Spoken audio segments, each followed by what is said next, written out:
I can't do it. Okay. We'll do it live. Okay. We'll do it live. It. Do it live. I'll write it and we'll do it live. Thing sucks. Here we go. Another edition of the Daily Puck Drop, Wednesday, June 25th. Welcome in, kiddos. We are live every single day, 10 to 11:30.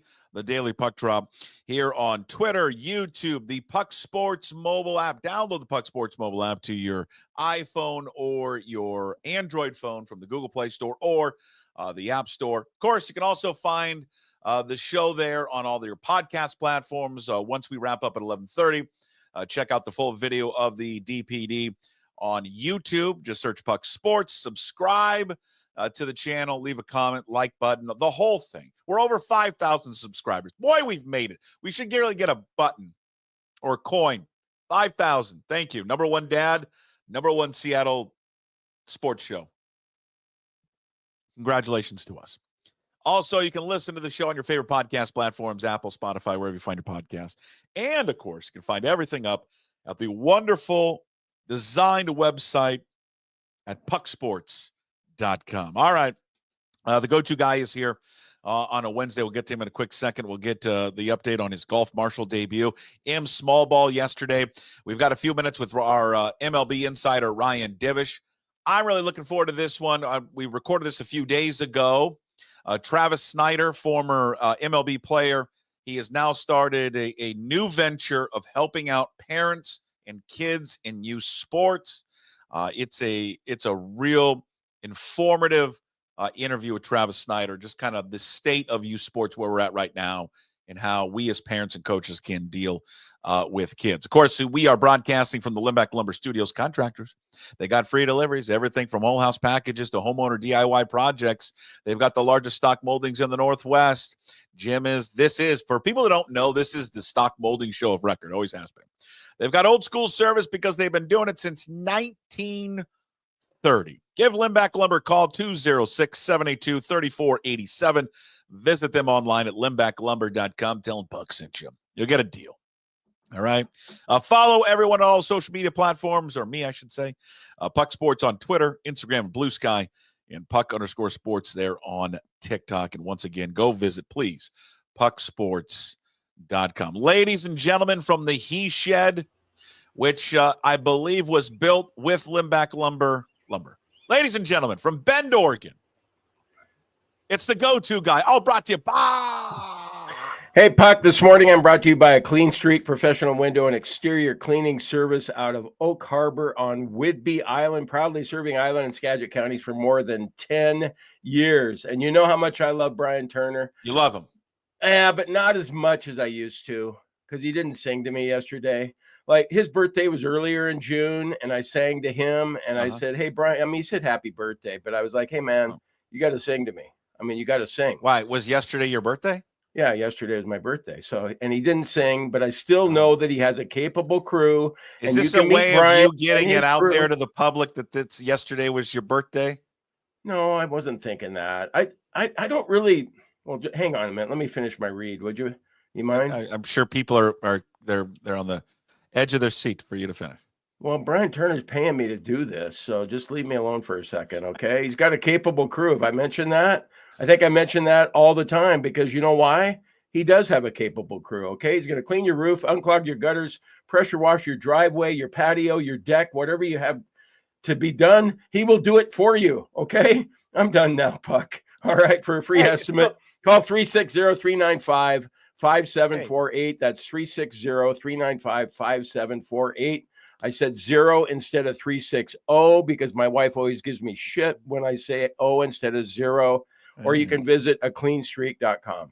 And everybody wish Jim Moore a happy birthday because I don't want that. Fishing at the beginning of the show that no one had wished him a happy birthday. No, I'm not fishing for that at all. In fact, I'm glad it's June 25th today instead of June 24th. It kind of were. You started off the show with. It's nice when people greet you and send birthday wishes and stuff, but I don't know. It's not because, God, I'm 68, I'm getting older. It's happy not, birthday. It doesn't have anything to do with that. birthday go ahead, keep to singing. you. Pick it up the pace. Pick up the Happy pace. birthday to you. Happy birthday, dear go-to guy. Happy birthday to you. God, you got a good voice, man. Yeah, professional. Hey, again, sorry we didn't wish you happy birthday yesterday. You want to put it on Facebook and Instagram, make it official for everyone? Yeah, that's what I want to do. Happy birthday, sir. 68. Yeah. Huh? Did you ever 68. think you'd make it to 68? No, I didn't. Many people. The betting odds were against you. I was at San Myers, Reno, and we had odds on whether or not you'd make it to 68, and the money, not good.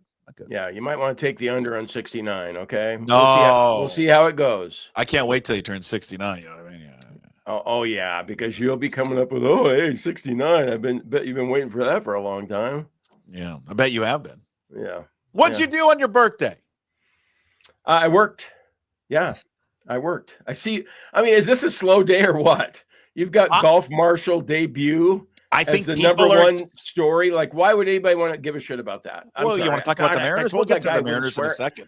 I told that guy on Substack I wouldn't swear anymore. Stop swearing. You don't need to swear. Yeah, I know. I think people are. I would go to Jim Moore, the go-to guy at Substack.com, and go read his account. I read it last night on my phone because I get the email. See, I'm a subscriber, and I get every time he writes something new, it goes right into my email.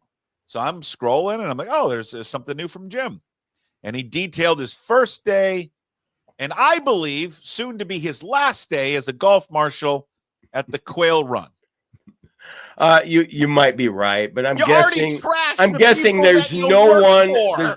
There's no one in Lapine, Oregon, anywhere near Quail Run Golf Course that's reading Jim Moore, the go-to guy. How do you know, bud? There's just no way. And like you said in your text, you already trashed hopefully the guy. Hopefully nobody reads it because it might not be good for you, Jim. And I pointed out that they're not paying me. I'm getting paid in free rounds of golf. And you got a little snarky at him for telling you how to park the golf carts. Yeah, I did. I was you're off to a great start. No, they were nice about it, but I didn't back them up. You know, you put them up side by side, and I didn't back them up quite like the owner of the place wanted. And then so then you and then the owner's son-in-law even pointed out. He was like, "Hey, Michael," and I was like, I was walking away from him, and I thought, well, let's see, I'm not Michael. I don't know who he's yelling at. Yeah. And then he was like, "Hey, you." Like, you guy. He goes, "Your name Michael?" I said, "No, Jim." And he goes, "Come over here. I want to show you how to park these." Yeah. I'm thinking to myself, the guy's like 30 years younger than me, and I've been, backing up carts and backing cars into parallel spots for more years. You don't need to listen to your. You don't need to listen to your boss. Yeah. That's what I'm hearing. No, I was actually I said, okay, I'll try and do better. And now I'm going to take it upon myself to line those carts up just like they want them. They want both wheels to hit the curb. Just so. I love it. Yeah. When as you wrote at the Jim Moore, the go-to guy, Substack.com, and I'm reading here, when there were a few breaks on the tee sheet, Dale asked me to move some carts from a waiting line that were into an area where they were parked side by side. I backed them each into a spot, only to discover that I had not parked them the right angle by one of Quail Run's owners and her son-in-law. They were nice about it, but I was thinking, Jesus, give the new guy a break. I didn't want to tell him that I was having problems backing those carts in the way they wanted them parked. I picture myself saying, "Hey, Lori and Jed, reason I'm having a hard time backing these things in is because my neck still hurts from a golf cart that I flipped in Pullman 2 months ago." And seeing their reaction as in, quote, "Why the hell did Dale hire this idiot? And what are we doing letting this guy drive one of our golf carts?" That's what I was thinking. Yeah, my neck I still can't turn it quite, like, what is it, 180 degrees? Yes, like most people can turn their neck 180 degrees. Sure. And so I have an excuse why I was having a little bit of trouble parking those carts. But all in all, it was a fun day. And Dale's a character. Getting trained by him was great. So I've got my first day on my own tomorrow at Quail Run. So stop by if you're in the area, and and bring lots of beer. Bring lots of beer with you, if you're headed to Quail Run in Lapine, because the go-to guy, he's going to let you in with all of it. I'll let you in with all of it if you have it in your bags, because they don't check the bags. But if you put it in the cooler, we got to check the coolers. And then, at least, unlike the concert venue, when we take stuff like knives and guns at the concert venue, you don't get that. You don't get that stuff back. But if you have beer that you bring to the location, we'll hold it for you. You can get it after the round. Yeah, come on. Don't tell Dale this. My favorite part is how you've apparently you start every job kind of the same way. What? Like I'm late? Were you late yesterday? I mean, No, I wasn't late. I was on time. You wrote this morning, I showed up at Quail Run Golf Course at 6:57. What time did you need to be there? At 7? Yeah. Yeah. So I was 3 minutes. I was early. Most people like 15 minutes early. Usually for a new job, they don't come in right at the time that they're supposed to be there. But what I liked was that you still were what you did at KJR, and I'm sure you do at most jobs, is that you were in your car eating breakfast, most likely. And that because you were eating breakfast in the car, you decided you're the only person I've ever known that brings their toothpaste and toothbrush with them in the car, and you brushed your teeth in the car, and then you got out of the car and you spit the toothpaste out in a flower bed of the new place that you're working. And I'm telling you, Dale, I don't know if that doesn't scream worker of the year, employee of the year, right there.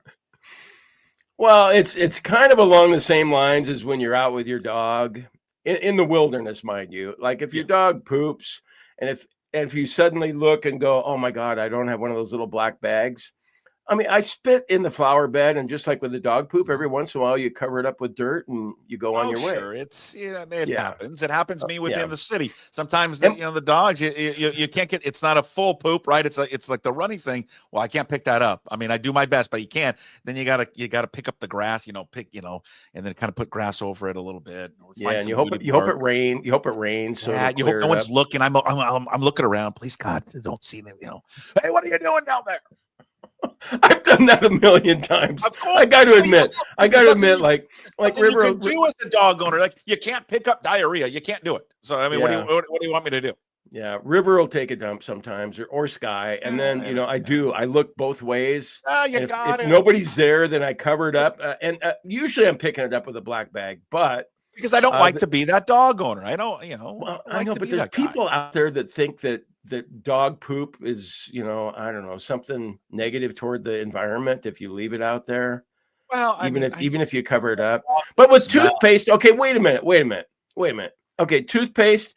The thing is, I wasn't eating breakfast, but I do eat in the car a lot. I love to drive and eat at the same time. I do. I've always done that. I know. I'm really have a good figure, though. You wouldn't know that I'm eating in my car all the time. But I was just listen, Puck. I was just having a cup of coffee, and I thought, why not brush my teeth after I have the cup of coffee? I knew I was going to be sitting with Dale in his cart for part of the day. I didn't want to have bad breath, so I thought, hey, man, I'll just go ahead and brush my teeth at 6:57 and have a fresh and clean mouth. I know. I sat next to him. Just pointing out to people, you're the only person I know that travels with this car toothpaste and toothbrush. And then just like for the KJR days, I would walk into work. You would be in your car eating. And then I would watch you almost every day, get out of the car, brush your teeth, and spit it in the flower bed. I'm glad you pointed that out, because it sounds like when I worked with you at KJR, you always accused me of being late. And well, if you actually saw me in my car brushing my teeth, that means you were either late yourself or you were arriving before 10 o'clock. Arriving just on time. Yeah. Okay. All right. So yeah, but it was fun. I would encourage anyone, no matter what age you are, or if you're retired, and you love golf. I mean, why not do a job like this? And I appreciated that it was on Thursday. I'm going to be the Thursday guy out there. Oh. So it doesn't conflict with this number one priority in my life, pucksports.com. Should be a number one priority. Hey, but I didn't realize you don't get paid for it, huh? I think that's unusual. I was surprised when I heard that. This is a Quail Run policy. Yeah, like Stevie and Mikey, they worked at Lost Tracks down here, and they worked at Newcastle back home, and they not only got free golf, but they got minimum wage. So I kind of expected that I'd get $16 an hour or $18 an hour. Come on, Dale. You think Dale's pocketing all the money? They throw in lunch for you though when you work, so you get lunch. You get lunch and you get 2 rounds for every shift you work. It's probably $80 to play there. So listen, I think $160. a guy that has, a brand new outdoor living space with multiple TVs and a hot tub could probably do without maybe minimum wage being a golf marshal. Don't you think? It's occurred to me. Yeah. Yeah. Maybe you're right. It's something to do. I mean, what do you want to do when you're retired? I mean, do you picture yourself just doing nothing all day and then maybe golfing sometimes too? That's the hope. Yeah, but don't you think you get bored a little bit? Like I don't think so. I don't think so. Okay, I just read something about like top 10 things you need to do to live longer. Okay. One of them is to have a purpose. You need to have purpose in your life. My purpose is to play golf every day.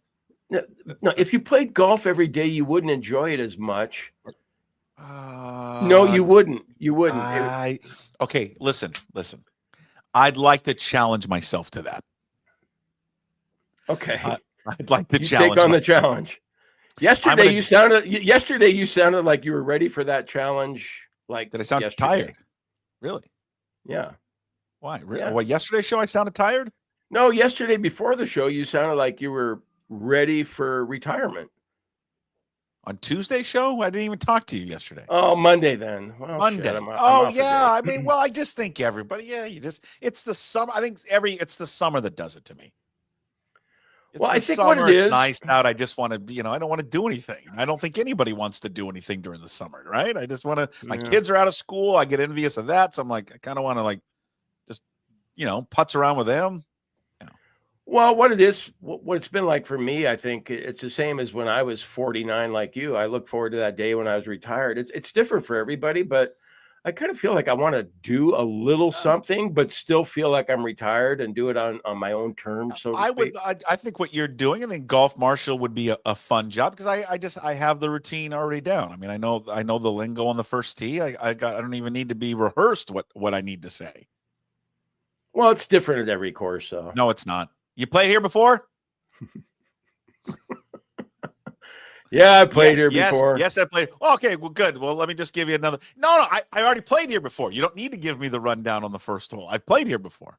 I don't need it, but they do the rundown anyways. No, I told you I want to be the guy at Costco that sits at the end with the receipt thing and looks at your receipts. Looks in your cart, and just does it. Yep, you haven't even looked at anything. Just does that. That's what I want. They're doing it some Safeways now too. Yes, the Safeway at Fairwood is doing it. I can tell you that as a fact. Yes, the Safeway in Ballard on Market and 15th is doing it. Because I was walking out of there the other day, and as I normally go to the self-checkout, I don't even grab the receipt because I don't need the receipt. And the person there says, no, you need a receipt. I go, I don't need the receipt. I bought 3 things. I'm good. I'm not returning anything. No, you need it to check out now. Yeah. I'm like, oh. Okay. Yeah, they got a guy sitting there at the window, not the window, but the door, checking it off because there's thievery going on. Some Safeways you can't get a little carry basket anymore. You have to use the cart. I don't like that. Safeway has really gone downhill. I don't like that at all because sometimes you're just in there for 4 or 5 items, like too many to carry yourself, but they got the little baskets. And so I walk in the other day, I was at a Safeway somewhere. I forget where it was. It must have been in the Seattle area because we don't have crime here in Bend. But anyway, so it was because it's all white. I look at the cops driving around here and I'm going, God, what the hell do you guys do all day? Look for expired license tabs or something. And folks, that's why he moved down there. No crime. People that look like him. Well, okay, I will be honest. Well, I mean, I always am, but I mean, I don't wake up every day and see the headline in the Bend Bulletin, man shot. I mean, you don't really hear about that down here. It's a small town. I'm sure there's some petty stuff, but I mean, there's not. And I'm sorry if I like not seeing those headlines. I mean, is that okay? You're A-okay not to see those headlines. Okay. No, but but you do have a hobo problem down there. You do have a hobo problem. Well, but they kind of shuffle the hobos out in the rural areas where you don't they have push to see them over them. to Redmond. That's where they push them to. No, out by Lost Tracks Golf Course. If you drive another mile past Lost Tracks, they're hanging out there. The hobos are high on the hog down here, man. I mean, they look like they're just kind of camping like normal people, right? I was there. Yes, I was there when I was there for the baseball tournament. We went to this sandwich shop. It's a sandwich shop. It's on a corner. It's very hippie. It looks like a very like Chiba Hut. Chiba Hut, yeah. And there was these two guys out there. God darn it, this was perfect. This is such Bend, Oregon, how it is now. These two burnouts. They have their shirts. Like one wasn't wearing a shirt. They've just a complete like hippie, just smelling like patchouli oil. They weren't wearing shoes. They were dirty. They had, 15,000 necklaces on and trinkets and bracelets, and they were, eating their sandwich. In Bend, it's a sub shop that's very hippie-ish, right? And they were, they just look like, big hoop earrings, the ones I'm talking about that have the big God, hoops. the kids that do that to their ears, I don't understand that one. Like, Jim, I can get on board with tattoos. Yeah. I mean, sort of. But the nose, I don't understand the nose ring thing. Nose ring. Don't you have to blow your nose with a nose ring? I don't get that. But anyway, fingernails painted, the whole. They look like they haven't worked a day in their life, right? They're out there scamming for money and they're just doing whatever. But this is the best part about Bend, right? So I'm sitting there and I'm just judging them like, what are these just burnouts doing? So they leave. They finish their lunch and they get in their car. And my brother and I look over and look what kind of car they get and drive away. Like a Rivian or something? A 2025 souped up BMW SUV. It's like $100,000 car. And I'm like, that's Bend, Oregon, the new Bend, Oregon, to an absolute T right there. But you can see that in Seattle too. Not like that. Not like this guy. These two guys, we're not into material things. We're just about the earth and the land. And, we just, we want to just live life. And, they fucking drives in a $100,000 SUV. Yeah, because your parents are loaded and are allowing you to live this lifestyle. That's why. No, but they might be doing tech stuff and making a bundle. I don't know. It seems like there's a lot of kids these days that are making six figures. Yeah, well, not us. And we're not kids. No, that's true. We're not kids. That's true. Hey, the speaking of kids, I don't know. You don't have a transition, do you? I have no transition. Well, the kids. How about the kids last night for the Mariners? They did well. Williamson, Cole Young, bottom of the lineup, did pretty well. That's pretty good. Was that a good one? That was. I tried. You've done better, but. A little worried about you on the Limback lumber read, by the way. Why? Is it stale? No, it's not stale. It's just that when you were trying to recall how long they've been in business, you said 19, and then you kind of looked like you had to look at your notes and it was 1930. I caught myself. Can I tell you, be honest? I caught myself because I was going to make a joke. 1930. Jim, you remember the 30s? That's what I was going to do. Oh, you were going to do that. Yeah. So do you think that kind of thing is still like funny? It's not funny. And that's why I didn't do it. Yeah. See, and I'm going to be 68 so you're going to be 68 someday. I know. Well, someday you never know. Yeah. Okay. All right. Where do you want to go from here? I don't know. The young guys, they did well last night. They won small ball. I think it was fun to watch. That was only their fifth game. They have won all year long, but they have not hit a home run. Fifth game. That's it. Fifth game. Yeah. They have not hit a home run. Julio came through in the clutch. Hey, yeah. Do people understand sometimes like the art of hitting a sac fly? It's weird because I recorded Divish this morning. We talked about that.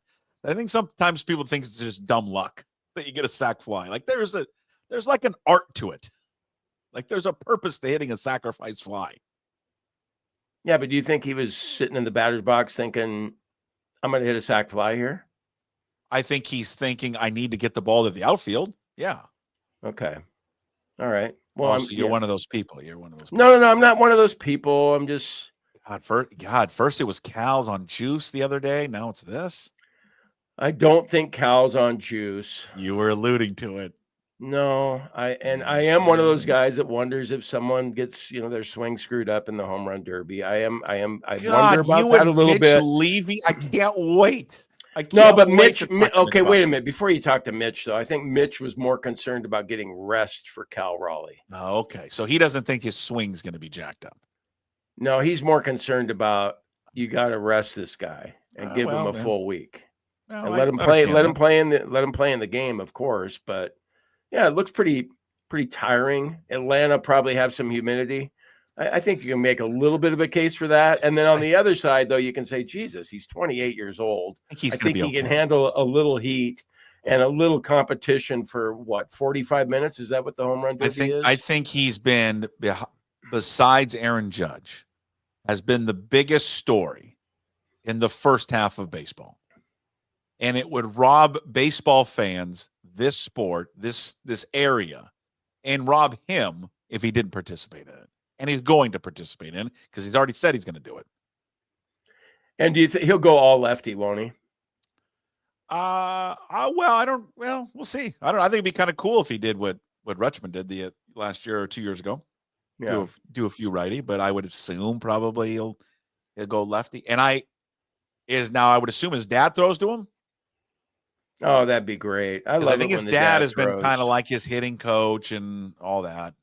So, yeah, I bet his dad throws to him. That would be really cool. If you just took 500 random fans on the East Coast and they would say, yeah, I'm a casual fan, but I follow certain teams more than others. How many of them have even heard of Cal Raleigh before this year? I don't know. I'm going to give you a number. I'd say over 350. I think more than you think. Really? Okay. Well, look at his voting. See, the Mariners are just, no one even thinks about them elsewhere. No one, not even based. I'm sure they think more about the Angels and the Astros and the Rangers in that division. And then Seattle has a team. And then when they think about Seattle, they think about Julio. I think they're getting talked about a lot more. I think he's being talked about a lot more. He's been, ESPN has been all over him the last few days. I mean, they've had programming around him, topics around him. So I think he is garnering more attention than I think we realize. I mean, I know, listen, the show that I watch, the MLB Central, I watch it, every morning. They talk about him a ton. So, and I think where he's got the amount of votes that he's gotten, I think that the baseball fan, even the casual baseball fan, knows of him. Okay, more. Good. But yeah, they're we are tucked way up here, and I do believe you're right. Like, when they think the Mariners, they think Julio first. Okay, yeah, that's fair though. I think you're right that more and more people are getting to know who Cal Raleigh is, but until the Mariners actually do something, as in advance to a World Series and do well in the playoffs, no one. I mean, it's so crazy to think that we still talk about 95 and it was 30 years ago. We talk about it like it was, 5 years ago or something. Yeah. No, we don't have a lot to hold on to. That's the problem with these guys. No, we don't. 2001, it's 95. That's it. That's all. In 2001, I'll be honest, not even as revered as 95 because 2001 was a disappointment. Yeah. The best team in baseball. They didn't make the World Series. Like, it's just, who cares? I mean, honestly, I look back and go, I don't get caught up in 116 wins at all. I really don't even think about it because I'm just like, they failed. That team should have been in the World Series. Yeah. 116 wins, you could say they choked even, couldn't you? Yeah. As an organization, they choked. I mean, they looked at themselves. That's why you can always get better. You can always get better. They failed to get better. They knew they were built. It's weird because they're kind of the opposite of this team. They were built for the regular season, but once they got in the postseason, they weren't built for that.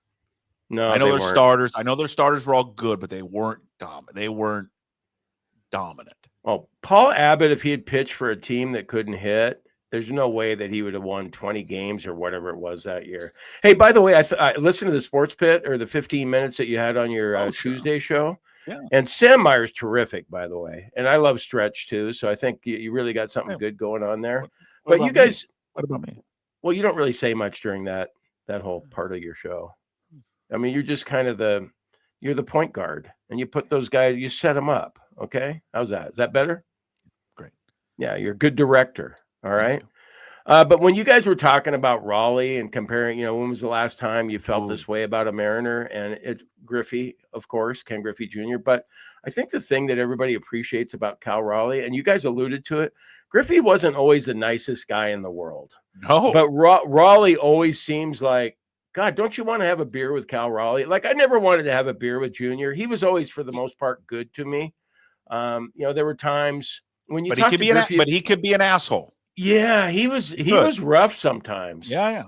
But I kind of give him slack though, because he didn't like talking about himself. If you talked about other players, he was more than willing to say, "Oh God, yeah, I love Jamie and Dan and all these other guys," which was endearing to a degree.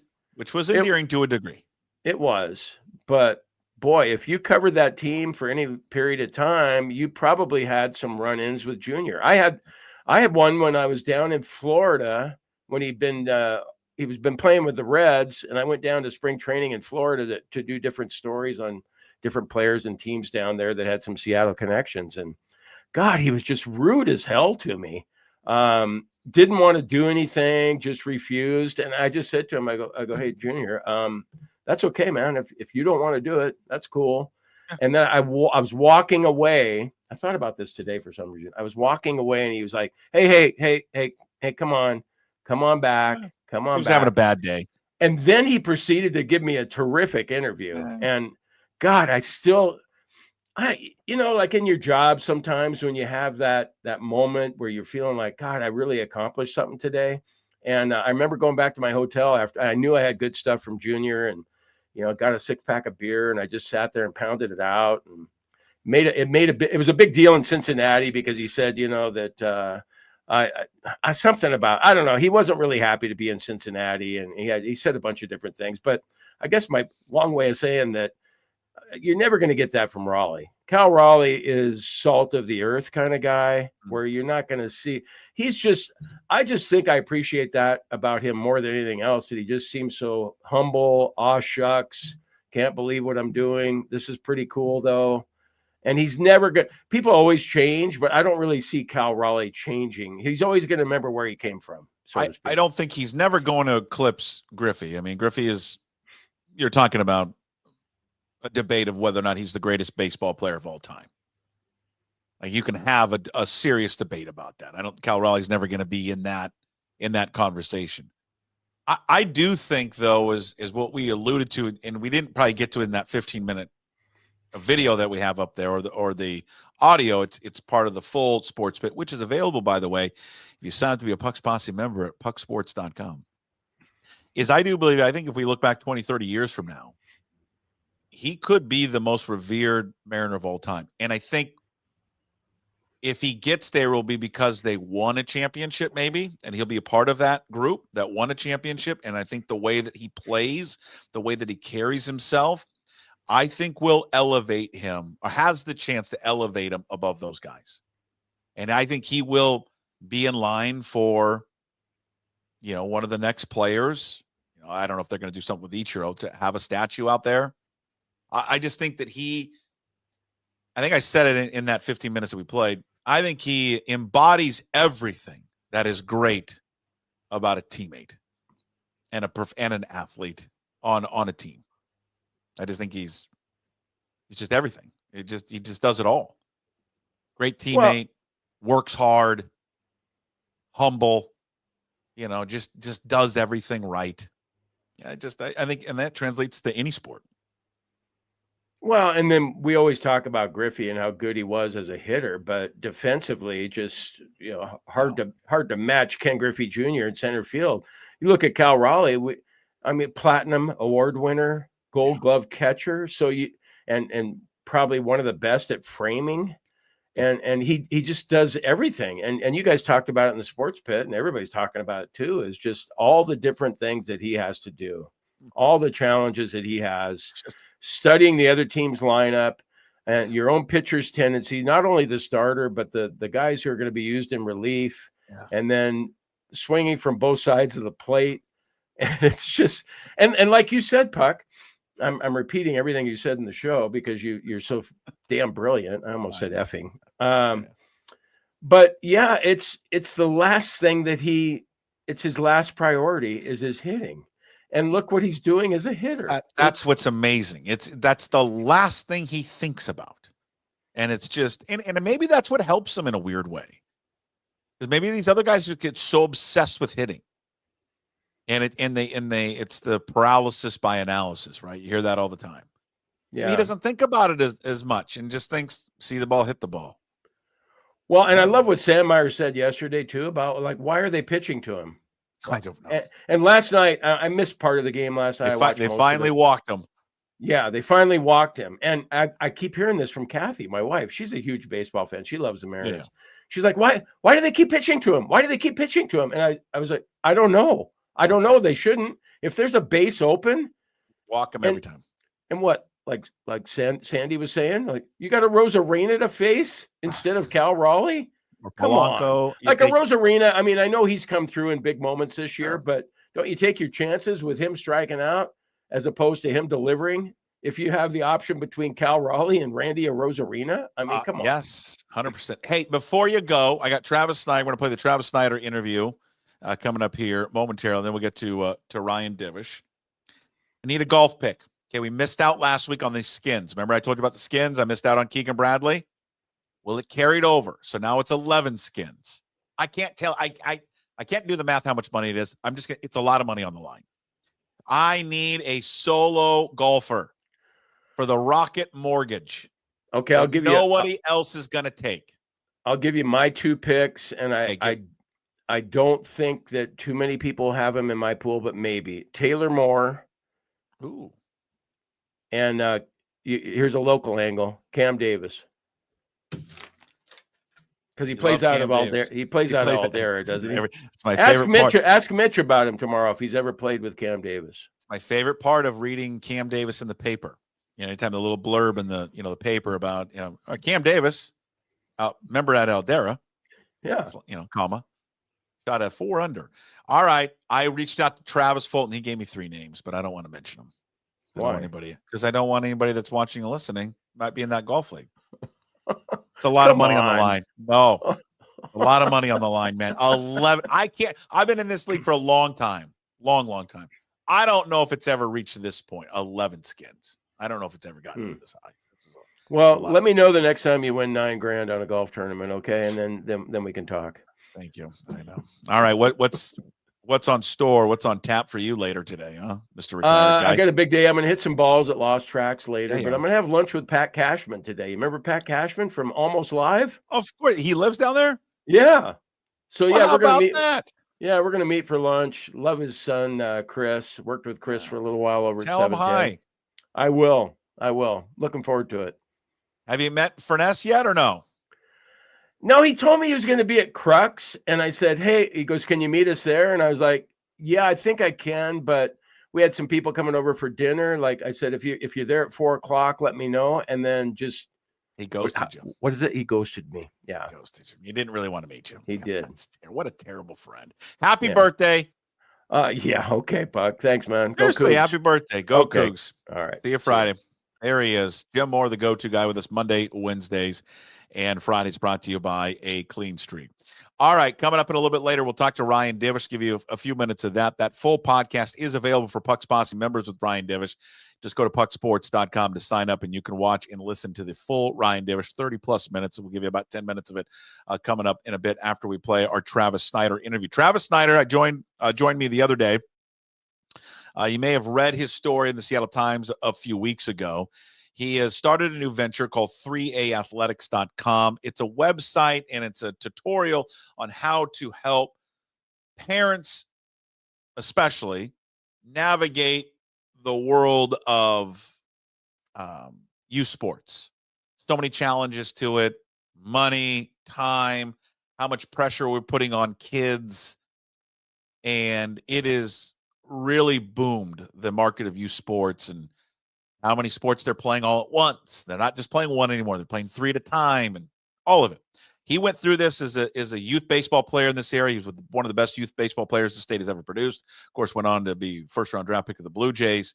And he talks about dealing with the pressures of being a youth baseball kid and dealing with his dad and his parents and all of that and how it affected him as he got older and dealing with failure. That's kind of the big thing about his website and his new ventures is kids dealing with failure. How do they deal with it? And how do parents deal with it there as well? So we recorded this a few days ago.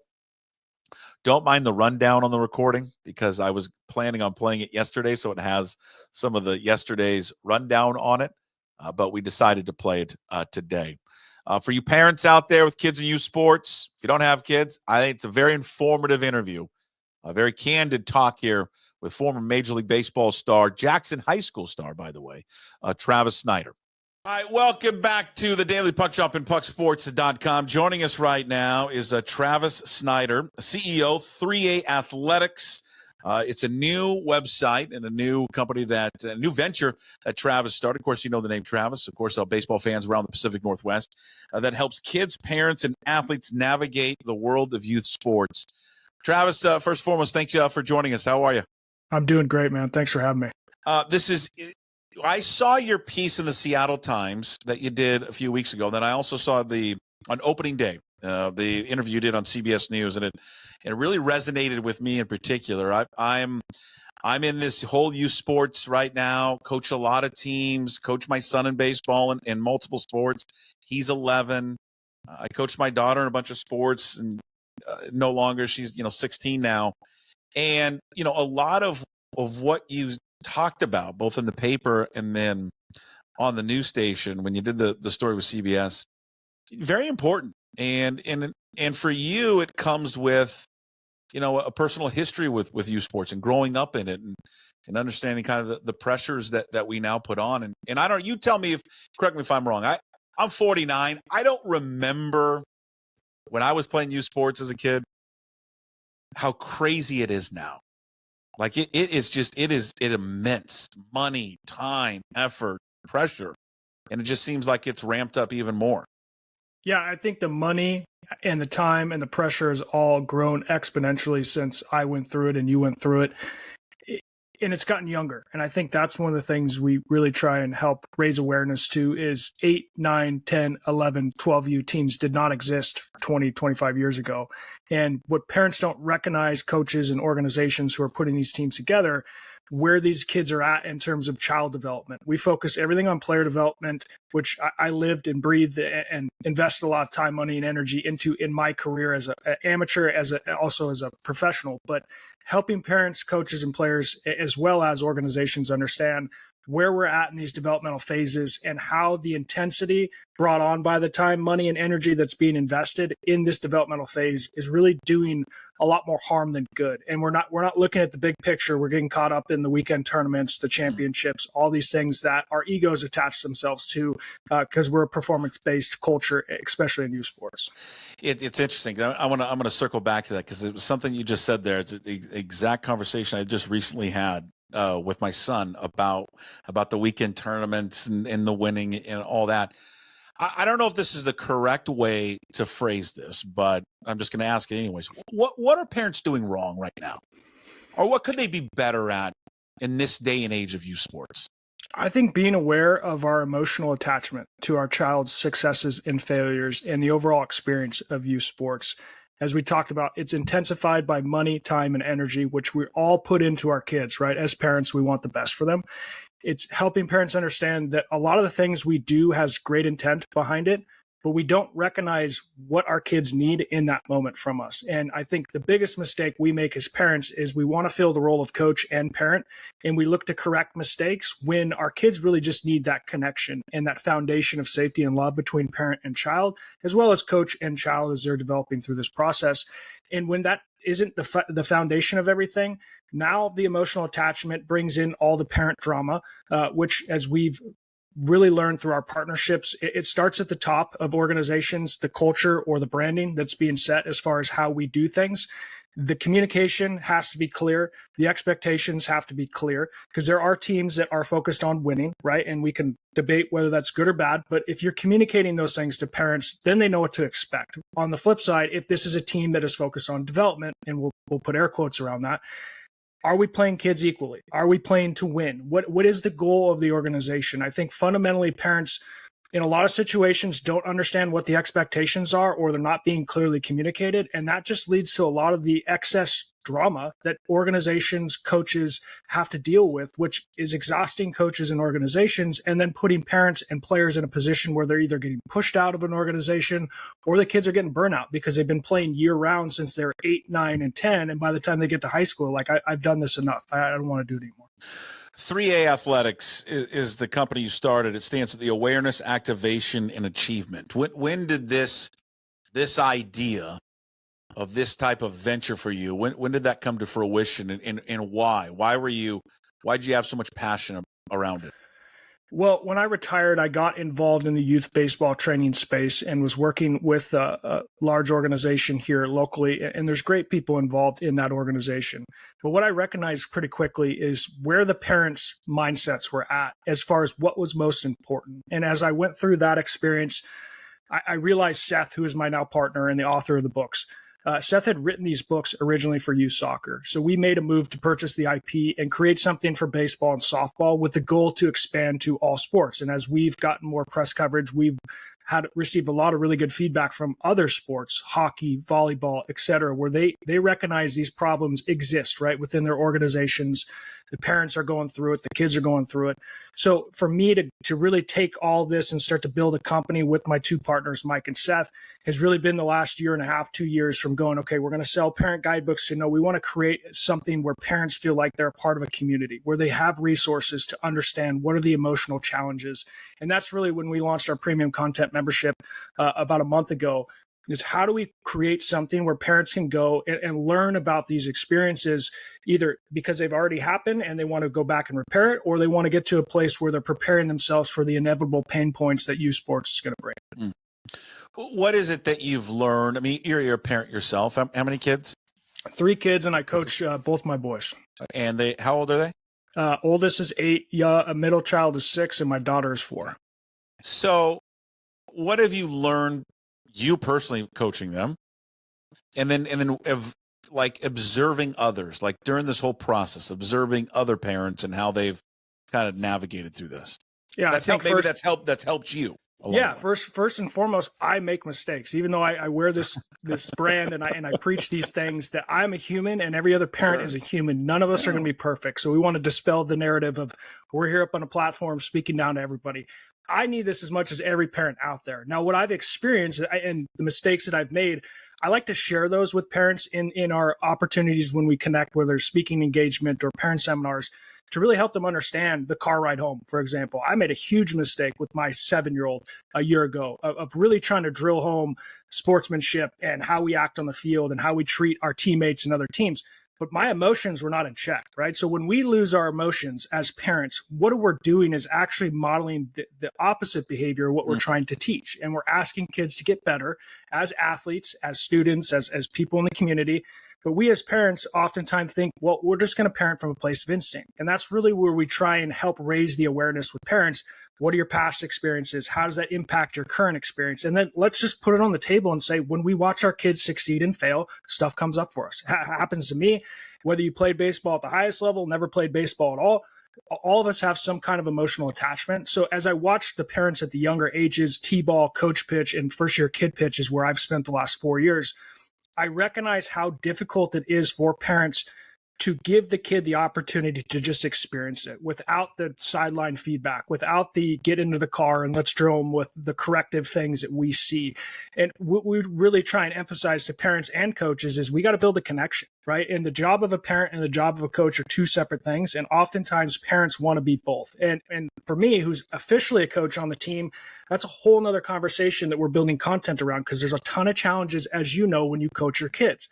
Daddy ball is a huge issue. There's all these videos out there about how bad youth sports is because parents coach. But at the end of the day, a lot of these volunteer opportunities are filled by parents. So we have to be able to educate parents on what it's like to be a parent coach, as well as what it's like to be a parent on the sideline watching your child, whether they're excelling developmentally or they're behind developmentally, and help give them grace and understanding that where your kid is at right now, whether it's 7, 8, 9, or even 12, 13, doesn't mean that's where they're going to be when they're 16, 17. And we go all in on the present without taking that step back and saying, what's the long-term goal? Are our kids still in love with the sports that they play? So when they get to high school, they can continue to pursue it? Or are we putting them into this box and trying to train them like adults and professional athletes? And by the time they're getting to high school, they're burnt out and they want to quit. The car ride home. There's probably, I don't know about you, it just feels like there's nothing more important than that first 5 minutes of whatever takes place, win or lose, because you can really dictate kind of the rest of the day and kind of how things will mature from there. Because I had a similar experience. Just I would say that 99% of the time it's great, and I usually kind of start with the same question every time. Did you have fun today? Like, did you have fun? Great. It was fun watching you play. And then I bet I had a similar situation not that long ago this season about sportsmanship. It wasn't even anything about like striking out or getting out, but it was about how you treat, how you carry yourself on the field. But to your point, where how you articulated it, I had the same response, and I got very angry about, you can't act like that way. But I could immediately see it from my side, just shut down immediately. And it was so the thing I was trying to get across about showing good sportsmanship and being a good teammate was lost. It was all gone. And your intent is pure, right? Yeah. Which oftentimes as parent, our intent is right. It's the delivery, it's the timing, it's the energy, it's our own emotions. And what we fail to recognize about the car ride home, our children just spent 90 to 120 minutes or however long stuck in this box, especially at the younger phases where they're coming out of a long day of school and now they're showing up to Little League and they're getting put back in the box. And that's not how kids are designed. And then now they've been overstimulated for 90 or 120 minutes. And immediately they get in the car and boom, we hit them with whatever it is we want to correct. Sportsmanship, an error, a strikeout, whatever. That's the last thing our kids need in that moment, right? But as adults, the way we process information, the way we see something, we want to correct it, we want to go straight to the correction, where we have a video workshop built just around the car ride home. We have a short form book coming out here in the next couple of weeks built around this whole principles of the car ride home. And your question is a great question, but what we encourage parents to reframe it is, how are you doing? Right? Focus on their emotions. Because even the question, all good intent behind it, did you have fun? Now we're creating a subconscious pressure of, I need to have fun, right? Which is, again, the intent's great, but it's a simple reframe for a parent just to be able to say, hey, how are you doing? Right? And it could be good, could be bad. They may expand, they may not, right? But it's helping our kids develop their own voice, teaching them how to speak their truth, and also teaching them how to say, Mom or Dad, I don't want to be coached right now. And developing those boundaries that I know in my childhood, I had, a lot of off the field stuff with my parents, as well as some clashes with my dad in the dugout in the car. What we need to build is that foundation of safety and love. You'll hear us say this all the time. So that, especially in these developmental years, so then when our kids get into the teenage years, which as a father of a teenage child, communication becomes very slim to none, right? And it's like, how are we setting the foundation of all this from car rides from 7, 8, 9 through the youth sports experience into now we're getting into adolescent and teenage phase where we're going to lose our kids, right? That's part of the development is they stop spending time with us. They stop talking to us. Their world goes from mom and dad and maybe a coach and a teacher to all my friends. How are we laying that foundation of trust and safety so that our kids can come to us when something's really bothering them or they're really struggling with something? And a lot of times kids just feel like they're being judged as soon as they get in the car by their parents, instead of just, hey, this is a warm, safe, loving experience. I can open up. And if there's something like sportsmanship that we can address, we don't have to do it that night. We can do it the next day. We could do it, before the next event, whatever it may be. But finding a way to give your kids some feeling of autonomy to be able to make that choice without us having to draw it out of them every time we get in the car. What is your advice for parents in that situation? I know you kind of touched on it, but when you get into the car or it's the walk home or whenever that game is over, what do you suggest? Because I know there's going to be parents that are going to be watching and listening to this going, I don't know what to do, but I want to make it a fun experience for them. I want them to continue to love the sport that they're in. So what advice would you give them? Yeah, advice would be pick up our parent guidebook Hero, because we have an exercise in there that's built around becoming the watcher. And the watcher is just learning how to observe your feelings and emotions while the game's going on. And then once the game's done, we have to have a routine. Just like we ask our kids to have routines, we have routines built into all parts of our lives. As sports parents, we have to have this routine to be able to say, okay, what came up for me during the game? Is it still there? How do I process this in a way so I can get back to even keel and sturdy, so that when my child enters the space right with me, whether it's the walk home or the car ride home, I know my emotions are in check. And I didn't do that. That story about me getting in the car with my son, and same as you, I'm looking in the rearview mirror, I'm seeing tears coming down my son's eyes. My 5-year-old son sitting right next to him, like, oh man, is this what sports is going to be like with dad? And it hit me. I'm like, man, I am completely out of line here. Yeah. So being able to have that routine as the game's finishing up, whether it was a big win, big loss, walk off, strikeout to lose a game, we have emotions. We got to process those. We got to regulate those, and then be able to hold that space for our kids, because they know what's going on. Our kids are a lot smarter than we give them credit for. They know if they're the worst player on the team. They know if they made 3 errors. They know if they got the walk-off hit. So it's the emotional experience of the rocket fuel love because your son got the walk-off homer or whatever the big play was, or, you know, maybe your son or daughter made an error to lose the game. They're processing that. So we have to give them that space. It doesn't mean that they can just act and behave however they want to, but we have to start holding and teaching them how to have boundaries around these things.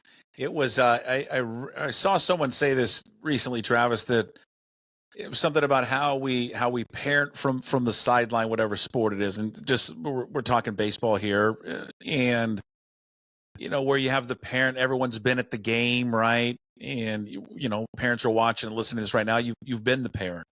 You know, where, you know, little Timmy's up at the bat, and you're like, come on, Timmy, all we need is a hit. You know, got runner at second, game winning hit, just up the middle. And the person that was saying was like, you know, Timmy knows the situation. Timmy knows that there's a runner at second, and if he gets a hit, they're going to win the game.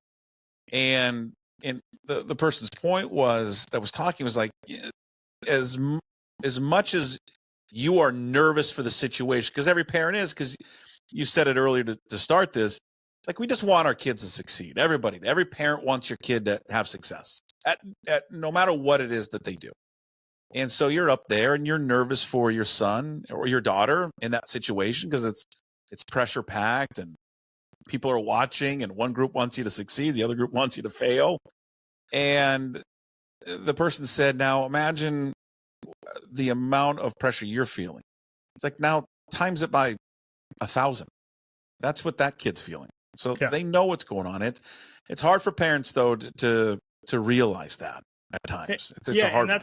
And that's where I think the watcher exercise is a great one, because we all have the anxiety, the fear, the pride, the sense of accomplishment when our son or daughter does something. And those are feelings that we need to be aware of and regulate. And if there's deeper work to be done, we encourage parents to go and do that deeper work. But we're trying to provide those resources for parents to understand what are those emotional tipping points in this experience. And if we want our kids to succeed, they have to develop a healthy relationship with failure. And that's one of the main reasons I started this company.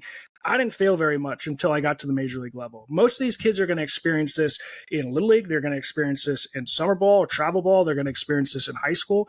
And if we're not ready as the adult to help them navigate failure the same way we want to help them navigate success, then we're creating what we call the elephant on the pool cue, right? Where it's like, well, if as long as I achieve and I succeed, I'm going to be this up on this pedestal, and I have that to rest on. But then what happens when we fail? And the failure is really where we learn. The failure is really where we grow. And I think it's reframing this experience for parents to understand, as much as we want our kids to succeed, the better we are prepared in the moments of failure to support them and help them learn and understand, without coming in to be the coach and correcting all the mistakes, but being able to build that trust and safety, to have these conversations so they can start to articulate their feelings. And that's one of the reasons why we created our Athletes Journal, that doesn't focus on performance-based tracking. It's how do we help kids understand what are the emotions that are coming up? What are the thoughts that lead to the emotions, that lead to energy in our body or behavior that we need to become aware of as human beings? Because these are the cycles, right, that we carry on from our parents, from their parents, down to our experience as players, and then we pass on to our kids. So we're really trying to help parents understand a lot of these things happen and have happened, generationally or based off of our experience as kids. And how are we identifying these? By becoming aware of them and then making the effort to correct the course, right? Give our kids an opportunity to go out and strike out to lose with the bases loaded and get in the car and feel nothing but love and safety from mom and dad so that they can process the frustration, the anger, all the emotions that come with failing. But still know my identity is not tied to my achievements on the field. My identity is who I am, not what I do. You mentioned the videos a couple of times in the books. For I know there's going to be parents out there. I'm going to get emails and texts about this, about getting more information. I know they can go to 3athletics.com. When you're there, though, where can you guide them of what they should be looking at, what they should be, what you offer to help them as they kind of, wade through these waters that are difficult as parents, especially with youth sports? Definitely. So on the content side, we have a free content membership that has access to short form stuff from what we provide on the premium content side. So we go through all the topics that we cover in our athlete's journal, which are identity, subconscious, conscious mind, mindset, triggers, your parent relationship, your coach relationship. And then we get into more specific things like the car ride home, performance anxiety. What does that actually mean, right? And what are some of the root causes of this that aren't being talked about as far as what is the pressure we're putting on our kids? So we have video workshops that cover an array of different topics that you can go through. We have the guidebook Hero, which is our original piece that we built this company around. We created the 10 principles of youth baseball, soccer, and softball, which is kind of a bridge to, hey, let's lay out 10 really important things we as parents need to be prepared for, and we need to be thinking about and implementing into our style of youth sports parenting. And then being able to use those tools, right, and the video workshops to say, okay, how do I continue to consume this information and actually put it into action, right? Because one of the topics we talk about, and this is kind of a controversial topic, but we call it mental masturbation, which is the idea of we have all this information out there that we're inputting through social media, and we might like it, we might share it, but really that doesn't actually change anything, right? It might give us a sense of, oh, we're doing something good, but like, what does it take to actually face the resistance we all feel as human beings, to lean into the things that we know we got to go and work on, but we're just saying, you know what, we're just going to push this to the side. So helping parents through the guidebook, helping them through the video workshops. We got the athlete's journal up there. All of our books are available through the premium content membership. So you get the videos and you get access to the digital versions of the books, or go and buy a copy of Hero or the 10 principles as a starting point to be able to say, okay, what are some of these things that I should be thinking about as a youth sports parent? What's going to be coming up for me, and how do I navigate that? Travis, a lot of these things based on maybe what you would have liked to have gone through as a youth athlete. Absolutely. And I think it's also, as a father who is entering, with an 8-year-old son, right? We're on the cusp of when travel sports and the intensity starts to really ramp up. And we saw, cases of this in the Little League experience, where even an end of season tournament just ramps up the level of pressure that the kids feel, also with the parents and the coaches, right? So as these different, we'll call them level ups, right? As you go from Little League to travel ball, as you go from your regular season to the playoffs, as you go from playoffs to all-stars, there's all these moments in time of the season where we don't recognize emotions are going to intensify. And that's really where we need the adults to start to ramp back down and stay level-headed and help the kids just go out there and experience what it is. That winning and losing is already an intense experience, right? For kids to compete, especially at the lower levels. How are we preparing ourselves for those moments? And that, for me as a dad, I need this as much as anybody.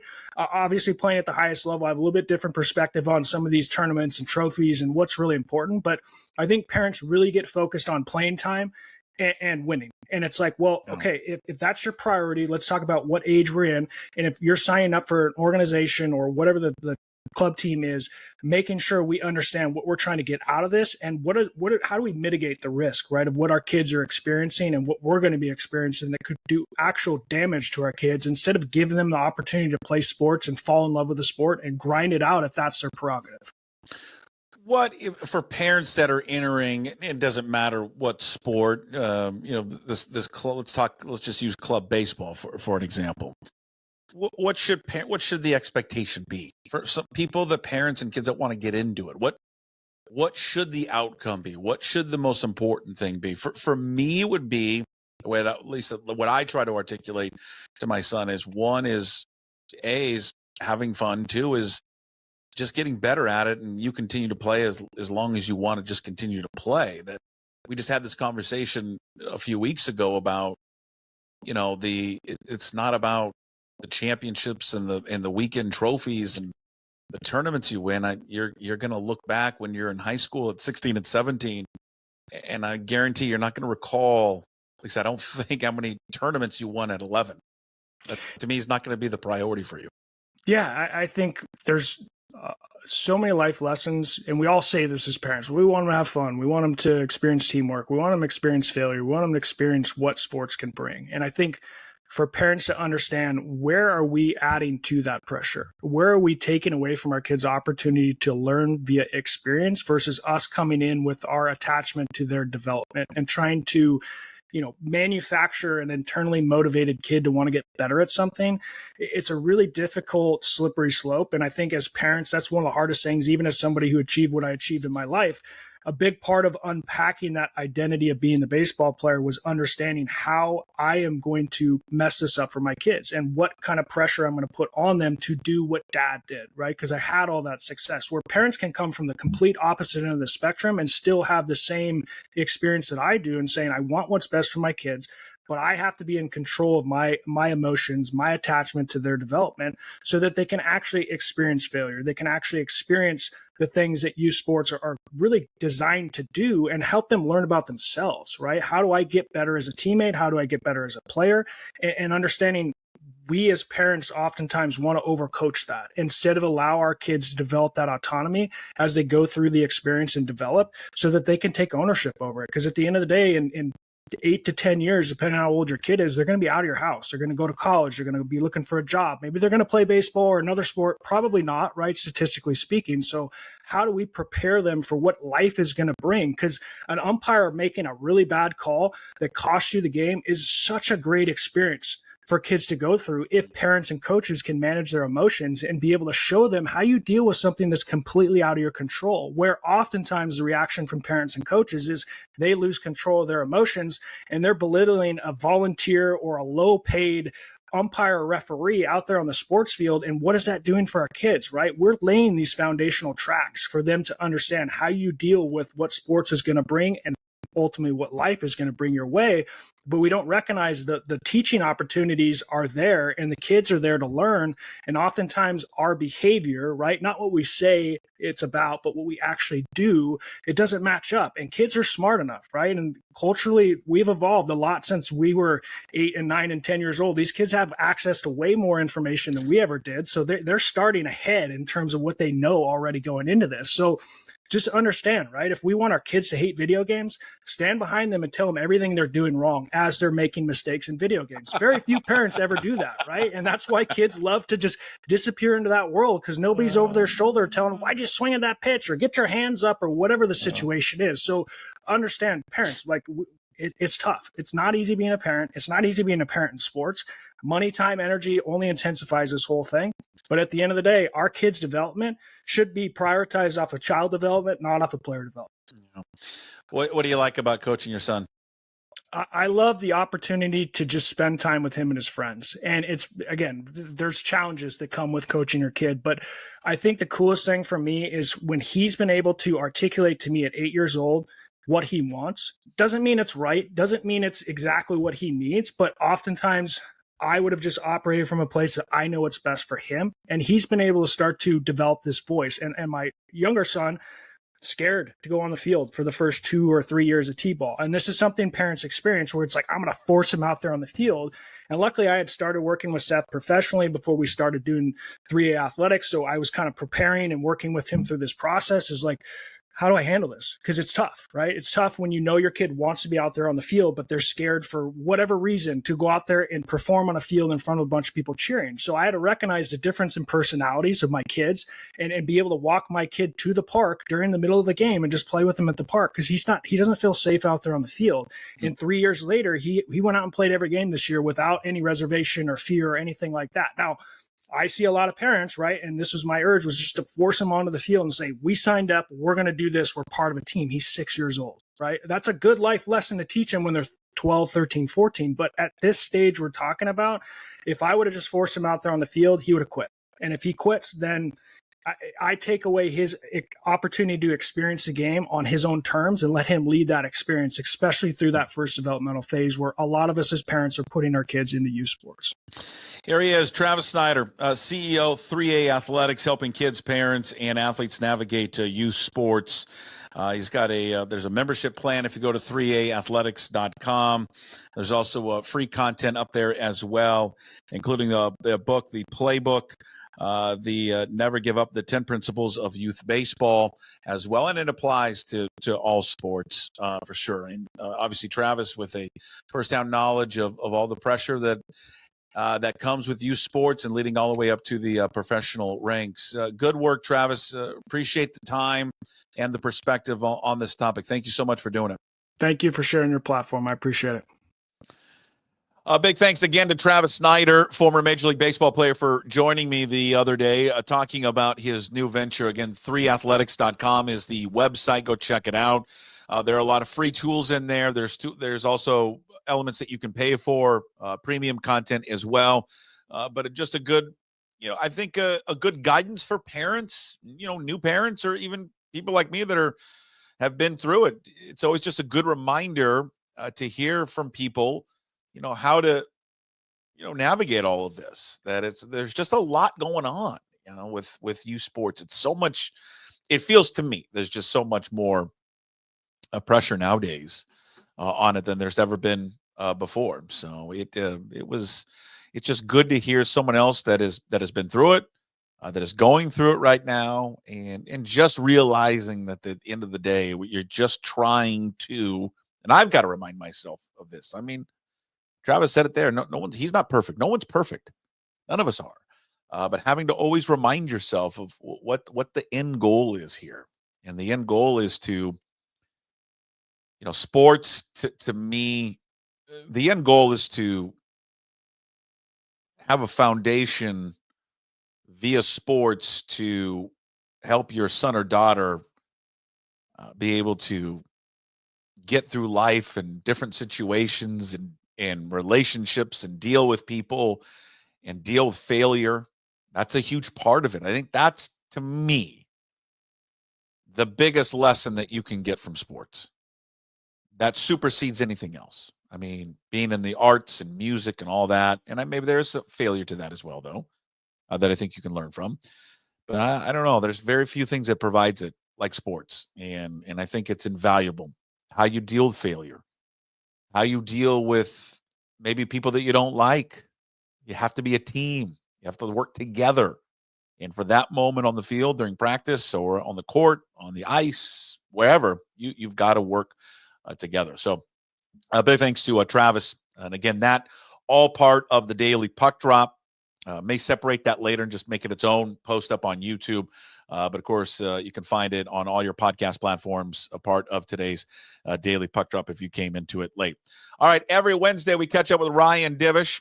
We give you a portion of our conversation. We tape this in the morning. He's in Lethbridge, Alberta, as the Havre NorthStars are traveling Canada right now, playing as of course, he's the coach of the Havre NorthStars. His stepson's travel baseball team taking a leave of absence. He'll be back covering the EMs coming up later this summer. We give you about 10 minutes or so of it.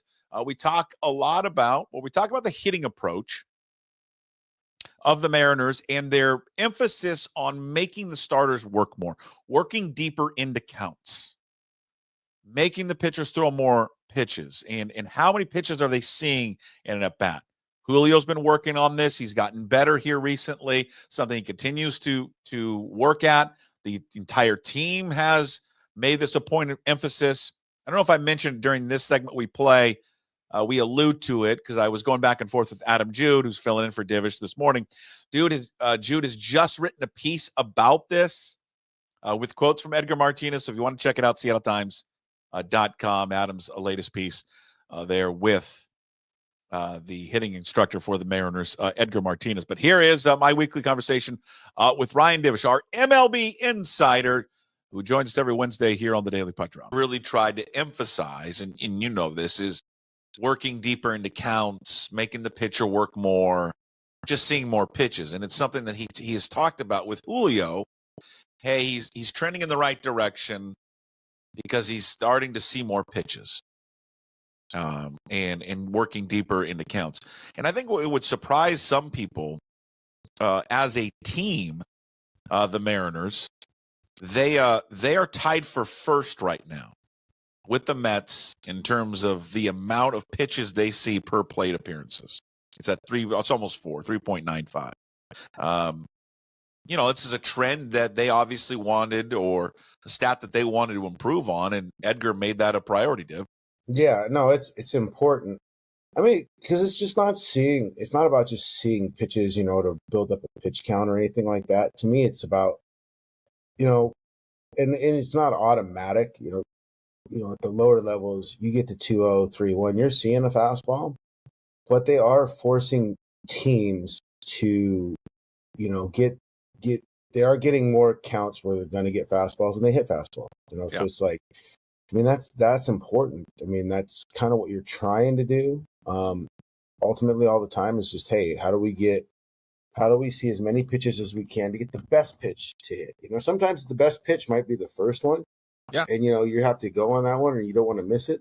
But other times it's not. And especially you work pitchers, you get the counts deeper, you can get starters out early too. But it's also just about how do you, when do you get that mistake that's left middle or inner half, and when you're one of the elite hitters like Cal or even Julio, that there is the presence of damage, a damaged swing, it forces pitchers, to really even be better or be more aware of making mistakes and stuff like that.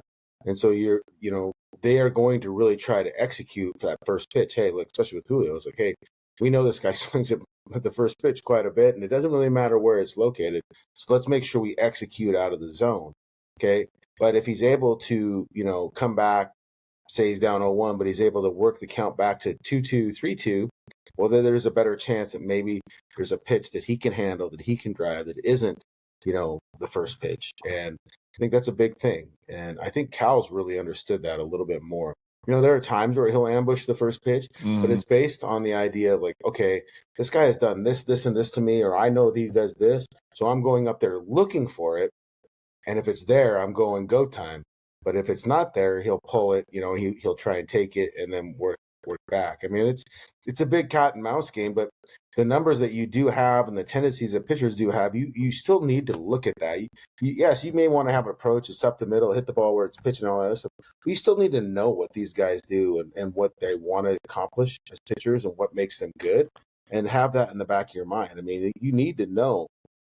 It's no different than the Havre NorthStars. If you know that the guy is going to walk, he walks at least one batter for every inning he pitches, sometimes two. Well, then you know what? You better go up there with the idea that we're not going to swing until we, especially like, that you're going to get a hittable pitch at some point in the count. I think that's important. I think that's a reason why you've seen the strikeouts reduced at times and why the walk rate has gone up, is because they force pitchers to throw more pitches. And they've been able to stay, they're getting a better quality pitch to hit, especially like these last few weeks. So one thing about, you talk about Wrigley, yeah, the wind was blowing out or whatever, but they were hitting balls hard too. Yeah. And they were, look at how many pitchers that the Cubs were forced to use, and like they really grinded them out. And I mean, that's one thing. Like, you can't be and I think that's another thing. Like Edgar, I think, tries to really enforce or kind of teach guys is that not to be afraid to hit with two strikes. Right. That you can still get a good pitch and you can still do plenty of damage with two strikes. You can't be afraid to get to two strikes if you're trying to work the count to have your best approach. If you end up with two strikes while trying to maintain your approach, so be it. Then you adjust. Then you have to battle a little bit more. Because like as Dan Wilson likes to say, this team battles. This team fights. I love it. I mean, it's Dan. It's Dan, It's going to be the title of the show. This team battles. Yeah, he does lean on this team battles. This team fights. Even when they got their teeth kicked in the other day. I can't remember which game that was. Hey, I think he still said that they fought. I'm like, really? Did they really fight? I don't know. Was that? There goes Cindy. She had to grab her hairdryer. That's okay. It's in your great. Wait, you made your debut. We'll take it out. No, I'm fine. Then She's gonna be so mad that she was in there. Yeah. Then no, she's fine. Then Okay. Well, her son was in here earlier, and he didn't feel good, and so that's really not good for. There you go. You take a time out. That's really not good for us. I was like he's our best hitter. He's essentially our best player, and our best player looks like he was warm death over this morning. Oh, well, that's not good. Yeah, because he was 4 for 4 the first game. I'm like, and he was the only reason we scored 4 runs, and I'm like, I kind of need you to play today. So yeah, I'm gonna need the Jordan flu game out of him today. Yeah, you are. And you know what? He's going to deliver Gatorade, electrolytes. It's good for him. Also, I swear to God, and it's because it was just on the other night when I was flipping through the channels, and I didn't want to. I was so lazy, I didn't want to flip over to Netflix or Paramount Plus, because I'm still waiting on another. I'm gonna have to watch Landman again. You're gonna watch it. You know what? Because I'm just out of series right now, and I was scrolling the other day, and I'm like, can Landman come back? Yeah. Like, how long does it take? I don't know. So I think I was but they had the Last Dance on, and I started watching it again. I feel like if you're a kid that plays sports, you should have to watch it. No matter what, it should be required. Your basics in college, your general credits.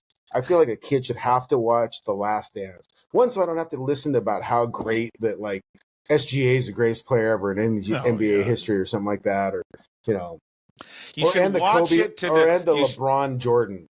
You should watch it to study the psychological makeup of an elite competitor. Yeah. And what makes them tick. Because that's what that guy is. Oh, it just is. He wants blood and he wants to win at all costs. Yeah, and I mean, holds every grudge you can ever imagine towards anyone. I mean, he still hates Isaiah to this day. And he makes stuff up. Yeah. So, no, I just... Well, let me. I want to go back to Julio, though. Mm-hmm. That still have to be the growth with him as a hitter. I mean, how do you reel that in of being ultra aggressive, especially with the first pitch? Because, at all levels, you teach kids, sometimes that first pitch is going to be the best one. Yeah. So, because that pitcher wants to get one over the plate. They want to start off with a strike. And so sometimes they're just going to kind of serve you one up. And I don't mind a guy being aggressive if it's right down the middle, but sometimes he's always looking for it right away. But it seems like he's looking for the first pitch, and he doesn't seem to be too picky about where location. It's at. Yeah, where it's to at. me, it's like if you're going up there looking, you're looking for, I guess it's like if the guy's tendency is breaking ball to start at first pitch, then you're going up there looking for a breaking ball that's going to be inner half, that's kind of hanging there or staying up in the zone. If it's fastball, if it's fastball and he wants to hit the fastball away, then look away and hit the fastball and be on time with it. But go up there with the idea of look, I'm looking for one location, one pitch, and I'm going to do this. It's just because that's been the biggest thing with Julio is being on time for the fastball, getting his foot down or getting his front foot in the right place, being in a hitting position to hit the fastball right away.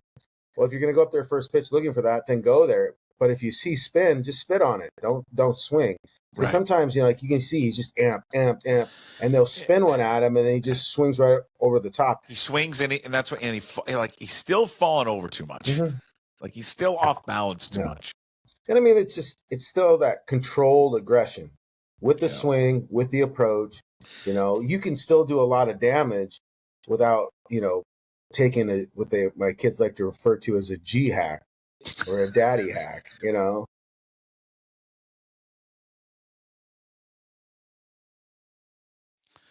There he is, Ryan Divish, with us every single week. About 10 minutes of our 30-plus minute conversation that we have with Divish every single week.